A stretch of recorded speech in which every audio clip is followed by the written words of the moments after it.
شوف وشيه انا شفتها عارفها.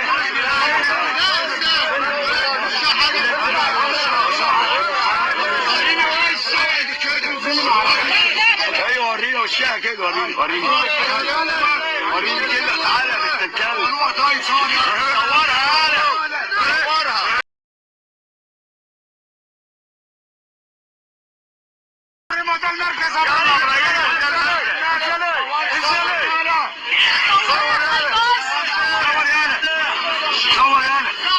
ده المركز وده المركز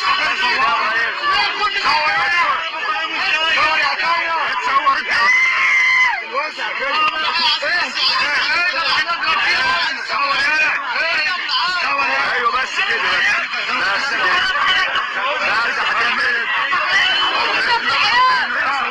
نزلها بقى. يلا نزلها على المركز. يلا على المركز. نزلها على المركز. أي نوع من البشر اللي اختار مصدر رزقه يكون خطف الأطفال وبيع أعضائهم وقتلهم مقابل ثمن بخس. أي نوع من التربية اللي نزعت منهم فطرتهم وخلتهم وحوش آدمية تخطف الأطفال وهم عارفين مصيرهم المحتوم. مش فارقة معاهم عذاب أهاليهم وحرقة قلبهم وانهيارهم. ربنا ياخدهم أخذ عزيز مقتدر ويخلصنا من شرهم وفسادهم. دول مش بشر، دي ناس اتجردت من قلوبهم الرحمة واتطبعت على الإجرام في أبشع صوره. نفوسهم الأمارة بالسوء علت واستعلت. ده مش مال حرام، ده مال ملعون بالدم. المجرمين دول الإعدام فيهم رحمة، ولو عليا كنت أطبق عليهم نفس اللي عملوه في الناس، كرنيتهم وكليتهم قبل إعدامهم. دول ما ينفعش معاهم أي رأفة في حقهم. كل واحد منهم عضو فاسد وجب استئصاله. لحد امتى هنشوف كل يوم جرائم خطف الأطفال؟ الناس دي مش فارقة معاهم العقوبة اللي عارفين إنها بتوصل لحد الإعدام. الخاطف مش شغال لوحده، الخاطف مجرد إيد بتنفذ جريمة أكبر. في وراه شبكة، في سمسرة بيشتروا ويبيعوا كأنه الروح بضاعة، وفيها دكاترة نسوا قسمهم، قلبوا المستشفيات لمسالخ والمعامل لمكاتب اعتماد للذبح. الخاطف مجرد بداية، لكن اللي أخطر منه اللي بيديله الشرعية، اللي بيلبس البلطو الأبيض وهو قاتل، اللي بيفتح باب معمل يحلل دم طفل بريء. دول أخطر من الخاطف نفسه. احنا مش قدام حادثة، احنا قدام مافيا بشرية، مافيا بتاكل من لحم ولادنا وتشرب من دمهم وتفتكر انها بفلوسها تقدر تهرب من عدل ربنا. لكن وعد الله حق، ان ربك لبالمرصاد. العقوبة هنا لازم تكون مختلفة، مش مجرد اعدام ويعتبر كل اللي اتورط من اول اللي خطف لحد اللي زرع العدو شركاء في قتل عمد. لان اللي باع ضحكة طفل واللي قتل مستقبل بريء مستحيل يتساوى بأي مجرم عادي.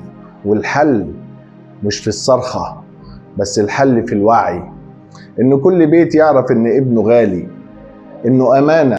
والحل كمان في كشف كل مستشفى بتتاجر في السر، كل معمل بيتواطأ، وكل دكتور بيخون ضميره. احنا مش محتاجين شفقة، احنا محتاجين عدل. عدالة سريعة وحاسمة، زي مشرط الجراح اللي بيشيل ورم خبيث بلا رجعة. ولازم المجتمع كله يبقى رقيب، الأهالي، الإعلام، الصحافة. لأن اللي بيستهين بخطف طفل النهاردة بكرة يستسهل خطف تاني وبعده تالت، لحد ما نلاقي نفسنا في غابة. واللي يعيش هو الأقوى مش الأحق. وإحنا مش عايزين نعيش في غابة، إحنا عايزين نعيش في بلد آمنة، بلد الطفل فيها بيمشي في الشارع وهو ماسك لعبة، مش خايف يتحول هو نفسه للعبة في ايد وحش آدمي. لحد امتى هنفضل نصحى كل يوم على خبر خطف طفل؟ لحد امتى هتفضل دموع الأمهات بتنزل زي السيل وصرخة الأب بتدوي ومفيش حد بيجاوب؟ الخاطفين دول مش فارق معاهم العقوبة، مش فارق معاهم الإعدام، لأن اللي قلبه مات، اللي نفسه اتطبعت على الإجرام، عمره ما هيهتز ولا يخاف. لكن السؤال الحقيقي، مين اللي فتح لهم الباب؟ الخاطف مش عبقري، الخاطف مجرد بلطجي معاه عربية أو توك توك أو موتوسيكل. اللي بيديله القيمة اللي بيخلي دم الطفل يبقى فلوس، هو اللي لازم يتحاسب قبل أي حد. المعمل اللي بيحلل الدم ويطمن المشتري، الدكتور اللي بيمسك المشرط ويقطع، المستشفى اللي بتقفل بابها وتتحول لمسلخ، دول هم الأساس، هم المجرمين الكبار.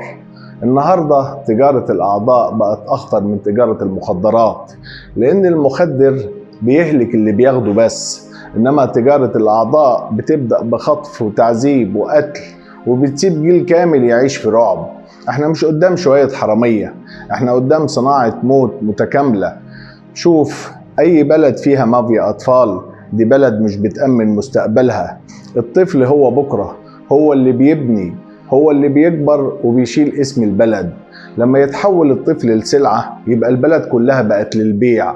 وعلشان كده الحل مش مجرد انك تمسك خاطف وتعدمه، الحل انك تفضح الشبكة كلها، الحل انك تعتبر اي حد اتورط شريك في قتل عمد، الحل ان يكون في قانون واضح وصارم.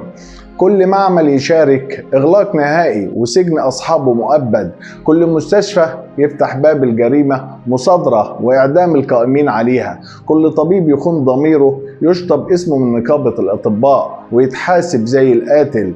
والأهم لازم يبقى فيه توعية. الوعي مش رفاهية، الوعي هو خط الدفاع الأول. الأم والأب لازم يعرفوا إن أي دقيقة غياب عن ابنهم ممكن تكلفهم عمر كامل من الندم.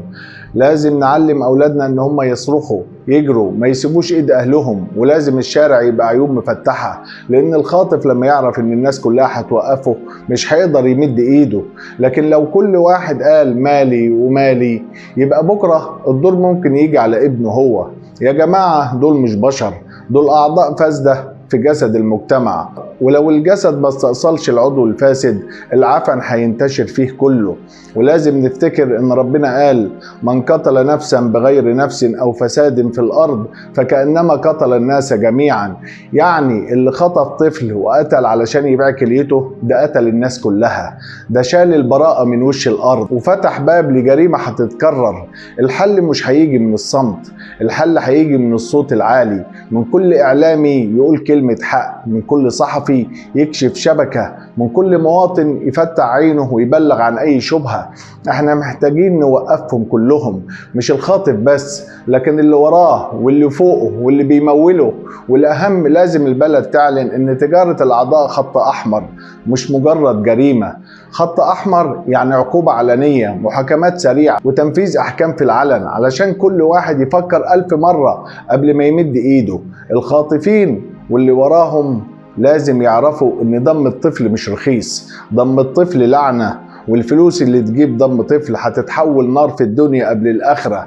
وفي الآخر يا كل أب وأم، خلي بالك مش كل ابتسامة في الشارع بريئة، مش كل إيد ممدودة للابن صافية. الدنيا بقت غابة، لكن الغابة دي مش هتخوفنا لو وقفنا سوا ضد كل ايد، ضد كل ايد عايزة تسرق الضحكة من وش عيالنا. اللي يخطف طفل بيخطف بكرة، واللي يقتل طفل بيقتل مستقبل. ودول ملهمش غير كلمة واحدة: استئصال بلا رجعة. كان معاكم عبد السلام محمد من قناة شوية عقل، وسلام مؤقت للحلقة الجاية.